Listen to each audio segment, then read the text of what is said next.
Yep, it's definitely Rusev Day. This is Smack Talk Wrestling, and this is SmackDown Review.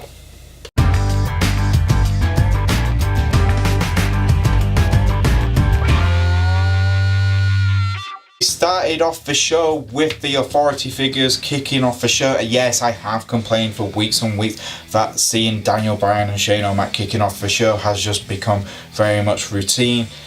But for this time, it actually made sense because of the Clash of Champions match with Sami Zayn and Kevin Owens taking on Nakamura and Orton. And it just felt like it was interesting to see both guys' point of views in this match itself. Both men were special guest referees. Daniel was very much annoyed with how Shane allowed his emotions to take over. Shane felt like Daniel was trying to portray him, trying to protect these two men who would try to ruin SmackDown Live. And then Daniel just said, look, to be honest with you, Shane, I wasn't protecting them, I was protecting you.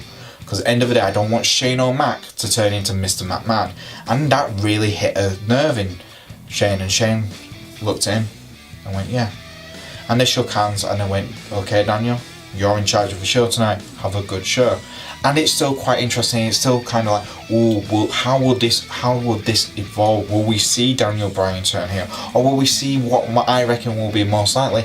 Will we see Shane O'Mac turn into the heel authority figure, with Daniel Bryan possibly being the face authority figure, where both men try to have like teams to battle each other out for control for SmackDown Live? I would love to see that, but it was very much entertaining. And I was very much excited to see how this storyline will continue.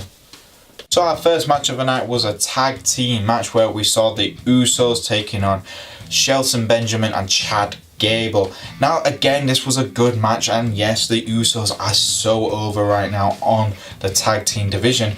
They have definitely turned into the baby faces, while Chad Gable and Shelton Benjamin, very much technically gifted wrestlers.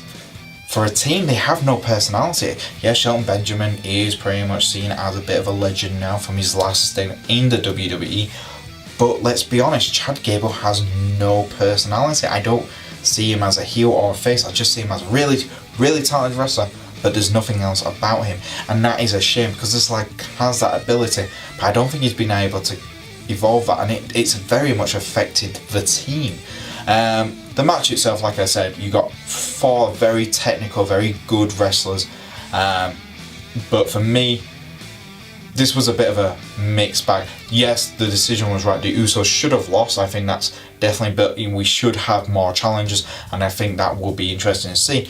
But I think it was the wrong team to get the victory over the Usos. I think it should have been another team, and I will talk about them later, but I just don't think that Shelton Benjamin, Chad Gable should be pushed as #1 contenders, when a lot of WWE fans, especially SmackDown fans, don't see him as much of a threat or have anything towards him as a team. Then we had Charlotte talk about the Royal Rumble match, and it was really good. I think she's the best representation for the women's SmackDown division, saying how proud she was of both SmackDown and Raw, and how that the women's wrestling has evolved to the stage where they can have their own versions of Royal Rumble. Soon enough, I've got a feeling next year we'll probably see an Elimination Chamber match with the women's division, and I think it's so close now that every pay-per-view now we're just gonna have a males match of like Hell in a Cell and women's version as well. I think it just works so well. But yes, then we had Naomi come out and announce that she will be the first entry in the SmackDown Women's division for the Women's Royal Rumble match, which I'm really excited about. I will be doing a special video on what I reckon the Women's Royal Rumble match will be and who I think will be part of it as well. But then the Riot Squad came out and they're pretty much mouthing off, and then they got challenged by Charlotte and Naomi for a match. Riot Squad accepted, which was cool, and we saw Charlotte and Naomi get the win. It was a pretty simple match. Naomi getting the pin over Sarah Logan, which was, she feels like the weakest link out of the Riot Squad. Don't get me wrong, I think most of the Riot Squad doesn't feel that strong, only apart from Ruby Riott, and she isn't the strongest women's wrestler on SmackDown. But that's the best thing about being a part of a team like that. You can hide that weakness, and I think it does help him a little bit. But yes, I think this was a good victory for the baby faces, because we only have 2 baby faces on the SmackDown Live Women's Division, and like I said, it wasn't a great match, but it was a good match for the Riot Squad, and again, it moves on to the next stages of the Royal Rumble for all the Women's Division. We got to something quite interesting. We had Dolph Ziggler coming out for his US title celebration after the shock victory at Clash of Champions. To be honest, I was so shocked, but I was happy at the same time. Dolph comes out, cuts a pretty strong promo, talking about all these victories, showing clips and everything like that. And then he goes, "You guys aren't worth it," looks at the crowd, looks at the belt, and just leaves it in the ring and walks away. Most people, like, as Dolph Ziggler left, as he left the WWE and forfeited the US title, we don't know. It just a very interesting outcome. I'm not sure if this is a work. It definitely felt like it felt quite real. That's the worrying thing. It felt more real than it needed to be. If this is Dolph actually having a break from the WWE, it's a great way of doing it. It'd be interesting if he comes back for like the Royal Rumble and has a really great pop. It would be interesting to see. But there's been rumours him leaving for some time. We did do a video on Dolph Ziggler talking about leaving. So, like I said, it was very shocking and very out. It just felt out of place, but very, very much entertaining at the same time. Then we had the New Day taking on Rusev and Aiden English in a tag team match. Again, this was a very good match. Rusev and Aiden are just so over, and they're not even like heel or face. It just feels like they're over with the WWE universe, and that's the best thing about Rusev. He's one of those most underrated wrestlers in the company, yet the fans absolutely love everything he does. And it was so much fun to watch the match itself. Yes, there were some silly parts as well, with Rusev and Aiden English dressed as Santa Claus and the Snowman, and the New Day dressed as an elf, a gingerbread man, and a reindeer, because obviously he'd do that. But the match itself was, again, a good match. You had Aiden English get cream in his face, again, a bit silly, and then the New Day got the win over him. And this is the bit I wanted to talk about. I just felt, because Rusev and Aiden English have so much momentum going into them, especially after the Clash of Champions, they were, you could literally hear the crowd singing along to the 12 Days of Rusev. And for me, I would have had Rusev and Aiden English have another match with the Usos and win again, and have them as possible #1 contenders, while Chad Gable and Shelton Benjamin getting the defeat by the New Day. I think that's the order it should have been.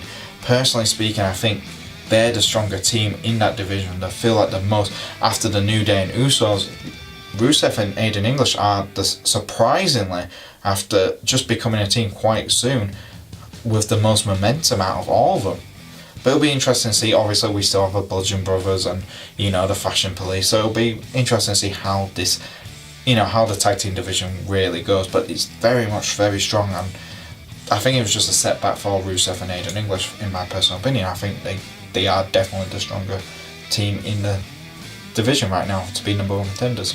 And that gets us to our main event, where we had Randy Orton, Nakamura and AJ Styles taking on a team of Jinder Mahal, Sami Zayn and Kevin Owens. Now, this was actually quite an interesting match, to say the least. You had possibly the 3 biggest babyfaces on SmackDown Live and the 3 biggest heels on SmackDown Live teaming up. And it was great to see. To be honest, after Sunday's performance, where it felt more like Kevin Owens and Sami Zayn were the baby faces, while Randy Orton and Nakamura felt a little bit more like heels. It was good to see the dynamic, which Sami Zayn and Kevin Owens are more heelish right now anyway. And but the match itself was a good match. It was a good, strong main event match. It made Randy Orton and Nakamura look strong again after a very dodgy defeat at Clash of Champions.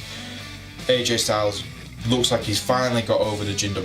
It looks like Jinder Mahal and AJ Styles isn't going to happen again, thankfully. That defeat, again, that's 2 defeats now on Jinder Mahal in quick succession. And yeah, it's a good way for SmackDown, it's a good way to close off rivalries. It's very traditional WWE to do that, where you have the babyface team and the heel team who have had the big rivalries recently tag together, and the babyfaces win. And even if they've lost at the main event, they still usually get one last chance, and that's on the show, and they usually do win. And this is that typical close off a rivalry kind of thing. But for me, yeah, it was a good way to show it off. And then you had Randy Orton, Nakamura, and AJ celebrating in the ring, and that was a pretty cool image to see, because you kind of look at these guys and go, damn, these three guys are the biggest faces on the SmackDown brand right now. And it would be interesting to see Nakamura and AJ Styles have that WrestleMania match. I'd love to see, but who knows? Who knows, guys? And there you go, guys. That was SmackDown Live for this week. There was definitely still a lot of questions to be asked about what's going to happen with Kevin Owens and Sami Zayn. Are they still going to have Shane O'Mac having a vendetta against them? Are we still, is Daniel Bryan still going to protect him, or is he protecting Shane from himself? Who knows? We can definitely wait and see. But, the Dolph Ziggler thing definitely came out of nowhere, and I want to see how that goes next, because I'm not going to lie, guys, it's very intriguing. I just want to see what's going on, because it looks like right now we've had Natalya walk out and Dolph walk out. Now, we all know these are all story baselines, but if the Dolph one is real, which I doubt it will be, because you won't have the video set up and everything like that, could this mean like we could have a shock return for both people? But who knows? What did you guys think of SmackDown Live this week? Do you think it was a good episode for what just happened at Clash of Champions, or do you think it was just a mediocre SmackDown Live episode? Just leave it in the comments below, guys. Like I said, if you like my videos, please like, subscribe. You can follow me on Twitter @Boise88, and I'll see you guys next time on Smack Talk Wrestling Reviews.